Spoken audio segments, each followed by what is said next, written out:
Alright guys, welcome back to Formula 1 news. As the FIA begins to review the budget cap data from the 2022 season, they've issued a request for clarification to the top 4 teams on the grid. Aston Martin, Ferrari, Mercedes and Red Bull as to a potential loophole that some of these teams may have been exploiting. Has there been any cheating going on again? Very much intrigued to hear your thoughts in the comments. Hit the like button if you enjoy. Subscribe if you're new as always. Plenty to get into. Firstly on McLaren, their upgrades apparently are so significant they're going to bring, I think, 3 in a row pretty much from now until the summer break, and they are supposedly going to affect every single part of the car. There was a quote that came out where it said that every single aerodynamic part, every part of the car that touches the air is going to be changed, which isn't really the greatest sign for how well they built their car at the start of the season, but nonetheless, big upgrades for McLaren. They reckon there's a massive amount of lap time to be unlocked, and in fairness, in quali, they haven't been so bad lately, and Piastri and Norris are a great driver pairing in my opinion.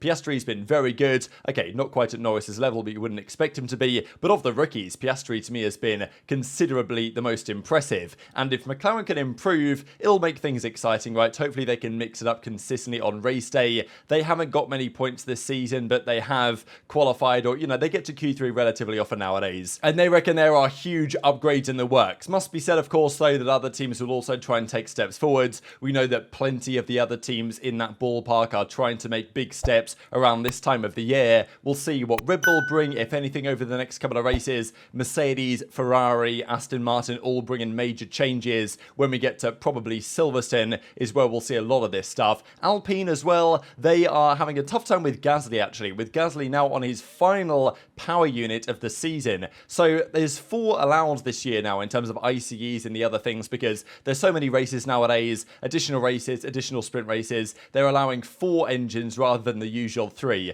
Most teams will always push that up by 1. If they allow 3, they'll use 4. If you allow 4, they'll use 5, because it seems to just make more sense to do that. You get to run the engine at a higher power level, and taking 1 penalty for the top teams isn't particularly significant, as we saw last year when Verstappen went from 14th to 1st in about 10 minutes last year at Spa. So Alpine say they won't take any more parts for Gasly's car, and keep in mind, we're like way before the halfway point of the season here, but apparently they're going to be fine. He's got enough to get him through to the rest of the year. I guess there's other parts in the pool that they believe they can still rotate through. So while they might have got to the allocation in terms of how many they've used, they reckon that there's others that they have in the pool there that they can still get more use out of. That, I guess, is what they're looking at, the allocation of miles. But at the moment, the plans are to go through the rest of the year without a penalty. But let's not forget that last year Alpine kind of tried the same thing with Alonso, and he had so many DNFs, this poor guy, at the end of the season, right? Alonso was struggling in that Alpine. So it seems like Alpine are just saying, inshallah, hopefully it survives, but it probably won't, given their history. So that's the update on them. But let's talk about the cost cap and all the budget cap drama that's been happening lately. We saw Toto Wolff commented on this actually and said that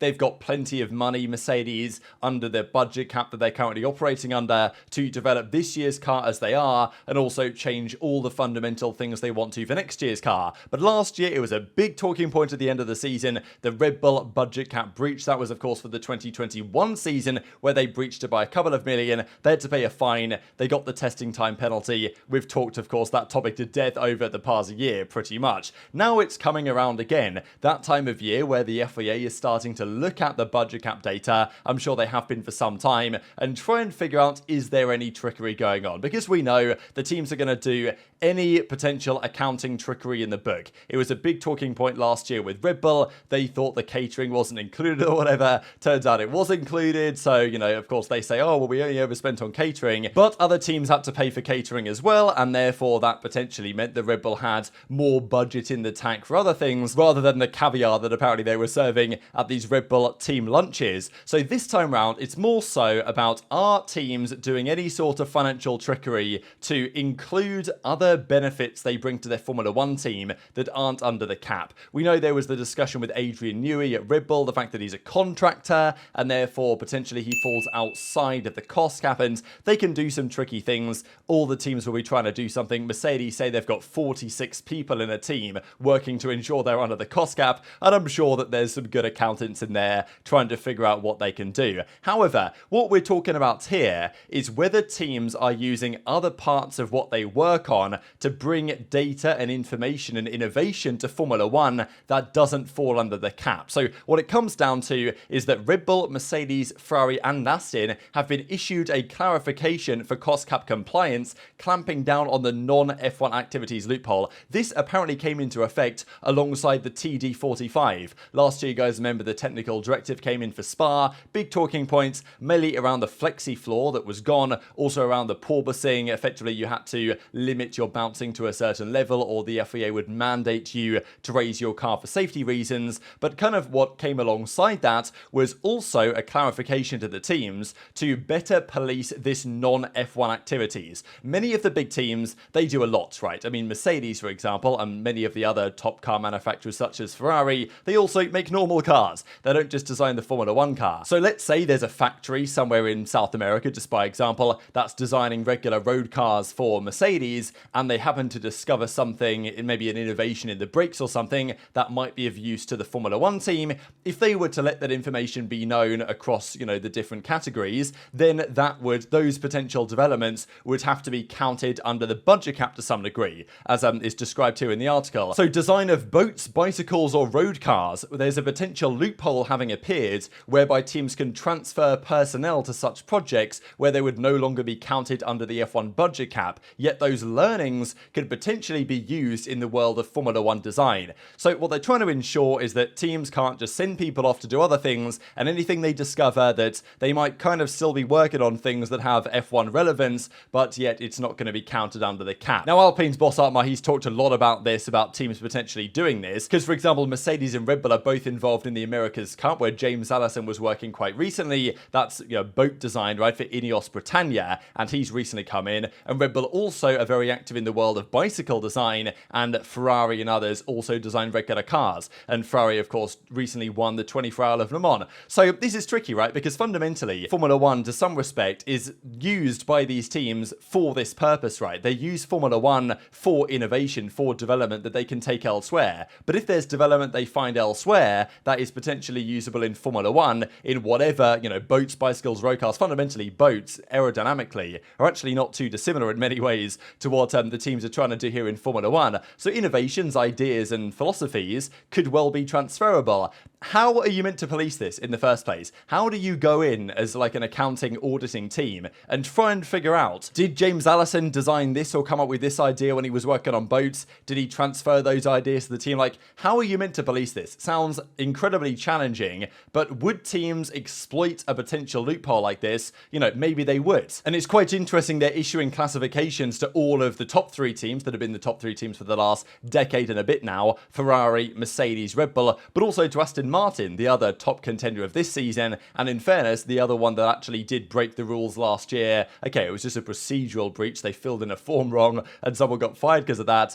but they're as a result also included here. So are there projects that fall outside of the budget cap and the FIA are now trying to take a deeper look at to request further clarification? And would any team be doing anything dodgy? Difficult to say. They should have been aware now for well over a year pretty much that this was a thing and that they can't, they know full well that you can't do this, right? And the rules have been there for some time, and I'm sure the teams should at least have something in place when the FIA says, hey, we want some clarification that you've not been doing anything dodgy. They should be able to provide some evidence that it's all good. But how do you realistically audit that? I'm not so sure. And Formula One teams, they've been doing dodgy stuff for years. Like the amount of cheating that's gone on in Formula One in various forms or another over the past several decades is immense. I wouldn't be surprised if some of the teams are up to their old tricks again, and you'd think that maybe Red Bull would ensure they're not, just because, they broke it last year, it wasn't a great story. Were they to do it again, the punishment for a repeat offence, I imagine, would be significantly worse. And Red Bull have said, you know what, we're focusing on next year's car now, so,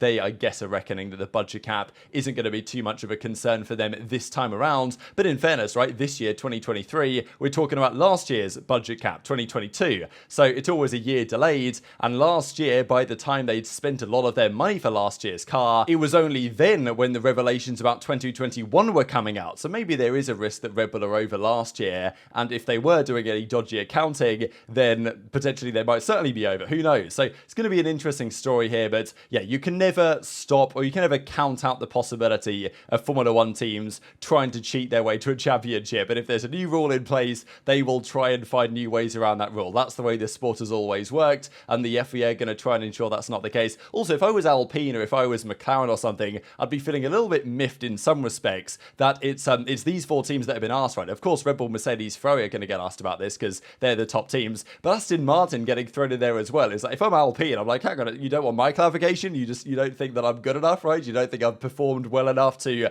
justify this, especially because this is last year's budget cap, right? When the Aston Martin actually wasn't that good. So maybe they're only including them just because they did have that procedural breach before, but entertaining stuff nonetheless. Did want to mention a couple of things before we close out here. Firstly, from Stefano Domenicali, who has been giving thoughts on what the regulations are going to be in 2026. There's brand new engines for 2026. There's brand new cars. Hopefully that will, with any luck, be smaller and lighter. Alonso said he wants them to be smaller. Many of the other drivers have said they want them to be lighter, and I think they will be both of those things. Whether to a significant enough degree to make F1 how it was back in, let's say, 2005, probably not. But the engines that we had back then that absolutely roared, we haven't really had that. Since the turbo hybrid era has come into effect, the engines have been, they're not spectacular to listen to as they used to be, let's be honest. And maybe that's a good and a bad thing, right? Because if you're, let's say, a photographer in the tunnel at Monaco, back in the day, you had to have ear protection on. Like, there was no way your ears were going to survive that. Nowadays, you can just about get away with it, right? But Domenicali says that from 2026, the engines are going to be louder again. So, I know people have been wanting that,